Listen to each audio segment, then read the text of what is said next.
নমস্কাৰ বন্ধুসকল, মই হিৰেণ। আজি মই আপোনালোকক এই ভিডিঅ'টোৰ জৰিয়তে এই 2024 চনৰ জানুৱাৰী মাহটোত বৃশ্চিক ৰাশি ব্যক্তিসকলৰ কেনেদৰে পাৰ হ'ব তাৰে সম্পূৰ্ণ বিৱৰণ আপোনালোকৰ আগত আগবঢ়াইছোঁ।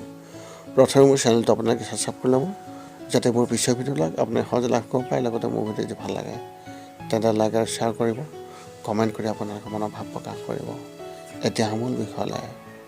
আপোনাৰ এই মাহত পাৰিবাৰিক জীৱনৰ ক্ষেত্ৰত এনেধৰণৰ। এই মাহত আপোনাৰ পৰিয়ালটোৰ অৱস্থা ভাল হ'ব আৰু কিবা এটা বিষয়ে সুখ থাকিব। আপুনি আপোনাৰ ঘৰত কিছু পৰিৱৰ্তন কৰাৰ কথাও ভাবিব পাৰে। আপোনাৰ ঘৰৰ বস্তুৰ যত্ন লওক, অন্যথা পিছত সমস্যা হ'ব। যদি ঘৰৰ এজন সদস্যই কিছু সময়ৰ পৰা চাকৰি বিচাৰি আছে, তেন্তে তেওঁ এই মাহত এটা চাকৰি পাব পাৰে। বন্ধুবৰ্গৰ সৈতে সম্পৰ্ক শক্তিশালী হ'ব আৰু এজন বন্ধুৰ পৰা সমৰ্থন লাভ কৰিব। আপোনাৰ পৰিয়ালৰ সদস্যসকলেও আপোনাৰ সৈতে বন্ধুজনৰ দ্বাৰা প্ৰভাৱিত হ'ব আৰু তেওঁক প্ৰশংসা কৰিব। ঘৰত সকলো ঠিকেই থাকিব আৰু সকলোৰে মাজত প্ৰেম বাঢ়িব। ব্যৱসায় আৰু চাকৰিৰ ক্ষেত্ৰত এনেধৰণৰ। যদি যোৱা কেইমাহমানৰ পৰা ব্যৱসায়ত লোকচান হয় বা আপুনি আকাংক্ষিত লাভ নাপায়, তেনেহ'লে এই মাহত সেই সমস্যাটো দূৰ কৰা হ'ব। ব্যৱসায়ৰ দৃষ্টিকোণৰ পৰা এই মাহটো শুভ আৰু আপুনি চাৰিওফালৰ পৰা লাভ কৰিব। যদি ক'ৰবাত টকা বিনিয়োগ কৰা হয়, তেন্তে আপুনি তাৰ পৰাও টকা লাভ কৰিব। যদি আপুনি এটা কাম কৰে, তেন্তে এই মাহত আপুনি আপোনাৰ দলৰ সদস্যসকলৰ সৈতে সমস্যাৰ সন্মুখীন হ'ব লাগিব। কিছুমান বস্তু থাকিব যিবোৰ তেওঁলোকে সোনকালে বুজি নাপাব, যাৰ বাবে আপোনালোকৰ কৰা সকলো কাম নষ্ট হ'ব। এনে পৰিস্থিতিত ধৈৰ্য সহকাৰে কাম কৰক আৰু যিকোনো বস্তু খৰধৰ কৰা পৰিহাৰ কৰক। শিক্ষা আৰু কেৰিয়াৰ ক্ষেত্ৰত এনেধৰণৰ। যদি অধ্যয়নৰ বিষয়ে গম্ভীৰ হয় আৰু পৰৱৰ্তী সময়ত কি কৰিব লাগে সেই বিষয়ে চিন্তা কৰিব। যদি আপুনি প্ৰকল্প এটাত কাম কৰি আছে, আৰম্ভণিতে নিশ্চিতভাৱে কিছুমান বাধা থাকিব, কিন্তু আপুনি সেইবোৰৰ পৰা বহুতো শিকিব পাৰিব।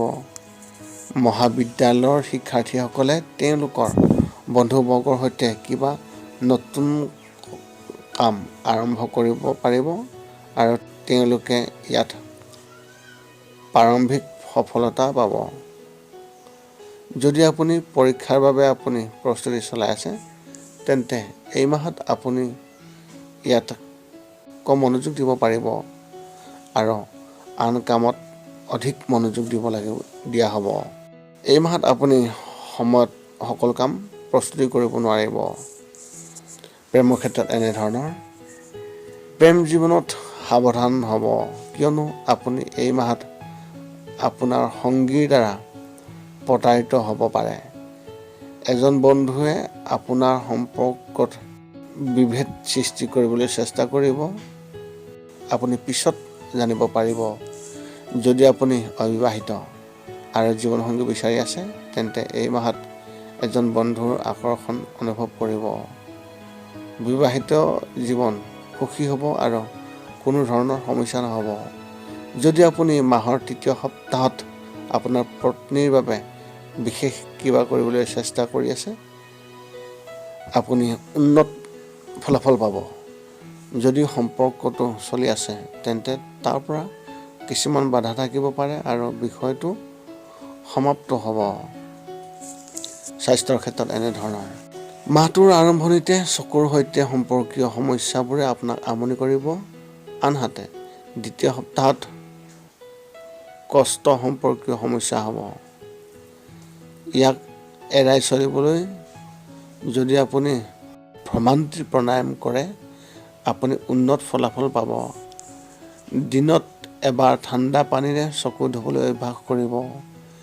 যদিও এইটো শীতকাল, আপুনি যদি ঠাণ্ডা পানীৰে চকু ধুৱে, তেন্তে আপুনি যথেষ্ট শুভ ফল লাভ কৰিব। মানসিকভাৱে আপুনি সম্পূৰ্ণ স্বাস্থ্যৱান হ'ব আৰু কোনো ধৰণৰ সমস্যা নহ'ব। মন শান্ত হৈ থাকিব আৰু মানসিক শান্তি অনুভৱ কৰা হ'ব। নতুন চিন্তাবোৰ মনত অন্তৰ্ভুক্ত কৰা হ'ব আৰু আপুনি উদ্যমী অনুভৱ কৰিব। আপোনাৰ এই মাহত শুভ সংখ্যা হিচাপে 3 আৰু শুভ ৰং হিচাপে আপুনি এই মাহত নীলা ৰং ব্যৱহাৰ কৰিব পাৰে। পুনৰ লগ পাম অন্য এটা ভিডিঅ'ত। আজিলৈ ধন্যবাদ।